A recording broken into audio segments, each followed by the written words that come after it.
दोस्तों, आपने समुद्र मंथन की कहानी तो सुनी होगी कि कैसे देवताओं ने राक्षसों को हराकर अमृत का पान किया और महादेव ने विष का पान किया। परंतु आज मैं आपको बताऊंगा कि समुद्र मंथन क्यों किया गया, इसके पीछे का क्या कारण था, क्यों देवताओं को समुद्र मंथन की जरूरत पड़ी। मायाथोलॉजी एडवेंचर में आपका स्वागत है। समुद्र मंथन करने का कारण महर्षि दुर्वासा का वो श्राप था जो उन्होंने देवराज इंद्र को दिया था। महर्षि दुर्वासा महामुनि अत्रि एवं सती अनुसुईया के छोटे पुत्र थे जो भगवान रुद्र के अंश से जन्मे थे। माता अनुसुईया ने त्रिदेवों की कृपा करके 3 पुत्रों को जन्म दिया। ब्रह्मदेव से जन्मे चंद्र, भगवान विष्णु से दत्तात्रेय एवं भगवान शंकर के अंश से महर्षि दुर्वासा का जन्म हुआ। महर्षि दुर्वासा संपूर्ण विश्व में अपने क्रोध के कारण प्रसिद्ध हैं। कुछ पुराणों में ऐसे कई प्रसंग हैं जहाँ पर महर्षि दुर्वासा ने क्रोधित होकर अनेकों अशांतियाँ फैलाई है। उनके क्रोध से स्वयं देवराज इंद्र भी नहीं बच सके और उन्हीं को दिए गए श्राप के कारण समुद्र मंथन करना पड़ा। एक बार महर्षि दुर्वासा वन में से निकल रहे थे। अचानक उन्हें एक बहुत ही तेज एवं अनोखी सुगंध महसूस हुई। वह सुगंध इतनी अच्छी थी कि दुर्वासा स्वयं को रोक नहीं पाए एवं सुगंध की दिशा में और बढ़ने लगे। थोड़ी दूर चलने के बाद उन्होंने देखा कि एक बहुत ही रूपवती नारी सरोवर के तट पर बैठी हुई है।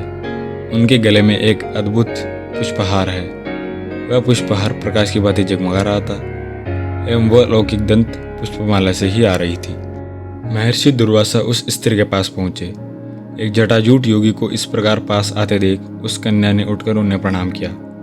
तब महर्षि दुर्वासा ने उन्हें पूछा कि इस घने वन में आप क्या कर रही हैं। तब उस कन्या ने बताया कि उनका नाम विद्याधरी है।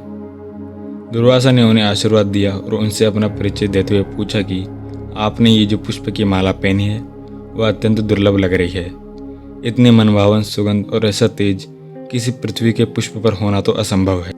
तब विद्याधरी ने कहा कि हे महामुनि, आपका कथन सत्य है कि यह पुष्प साधारण नहीं है। यह दुर्लभ प्रजाति के पुष्पों की माला है जो केवल स्वर्गलोक में ही मिलती है। मेरी सेवा से प्रसन्न होकर स्वयं पवन देव ने मुझे यह अद्वितीय हार उपहार स्वरूप दिया है। उस हार के बारे में जानने के बाद ऋषि दुर्वासा ने उसे प्राप्त करने की इच्छा बताई। यह जानकर विद्याधरी ने प्रसन्नतापूर्वक हार महर्षि दुर्वासा को दे दिया। इसके बाद विद्याधरी अपने लोक वापस लौट गई। वह दुर्लभ हार बहुत काल तक महर्षि दुर्वासा के पास ही रहा। कुछ समय पश्चात महर्षि दुर्वासा अपने पिता एवं सप्त ऋषियों से मिलने स्वर्गलोक गए, जहाँ उन्होंने देवराज के दर्शन किए। यह सोचकर कि परिजात पुष्पों से निर्मित यह माला पृथ्वी पर रहने योग्य नहीं है, उन्होंने उस हार को देवराज को उपहार स्वरूप दे दिया। उन्होंने सोचा कि इस अद्वितीय आहार को पाकर देवराज प्रसन्न होंगे, किंतु देवराज उल्टे उस हार का उपहास करना प्रारंभ कर दिया। उन्होंने कहा कि ऋषि, आप तो पृथ्वी के वासी है, इस कारण यह हार आपको अद्भुत प्रतीत होता है, किंतु ये तो स्वर्गलोक है।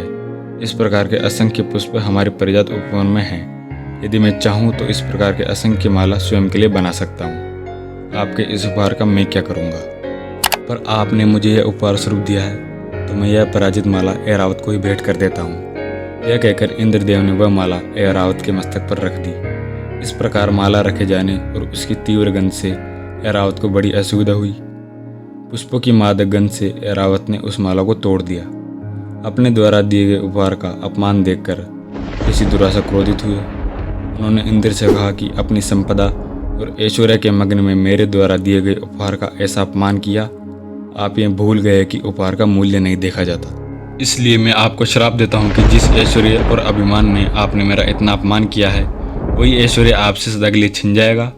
आपके द्वारा शासित तीनों लोग श्रीहीन हो जाएंगे। श्राप पाकर इंद्रदेव बड़े भयभीत हुए। उन्होंने ऋषि दुर्वासा से क्षमा याचना की। उन्होंने केवल इतना ही कहा कि आपको अपनी धन संपदा प्राप्त करने के लिए असीम तप करना पड़ेगा। यह कहकर ऋषि दुर्वासा स्वर्गलोक से चले गए। उनके श्राप के कारण देवी लक्ष्मी देवताओं का साथ छोड़कर चली गई और सभी देवता श्रीहीन हो गए।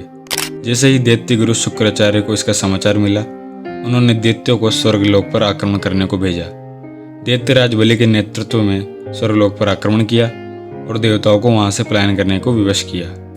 महर्षि दुर्वासा के श्राप से और दैत्यों से बचने के लिए देवराज इंद्र और अन्य देवता दर दर भटकते रहे। अंत में वे परमपिता ब्रह्मा के पास पहुंचे और अपनी रक्षा करने की गुहार लगाई। ब्रह्मदेव ने कहा कि उन्होंने स्वयं अपने अहंकार के कारण अपनी संपदा को खोया है, अतः अपने आप सामर्थ्य से उसे पुनः प्राप्त करें। इस पर इंद्र ने अपनी संपत्ति को पुनः प्राप्त करने का उपाय पूछा। तब ब्रह्मदेव ने नारायण के साथ परामर्श कर देव और दानवों को समुद्र मंथन करने का सुझाव दिया।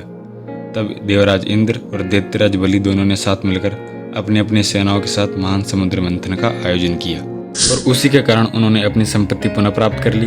देवराज इंद्र और अन्य देवताओं ने दैत्य को परास्त कर पुनः स्वर्गलोक पर अधिकार जमा लिया। तो सब्सक्राइबर्स, यह थी समुद्र मंथन के होने की कहानी। क्या अब तक आपने सब्सक्राइब नहीं किया तो इंतजार किसका है? वीडियो को लाइक करें और चैनल को सब्सक्राइब करें।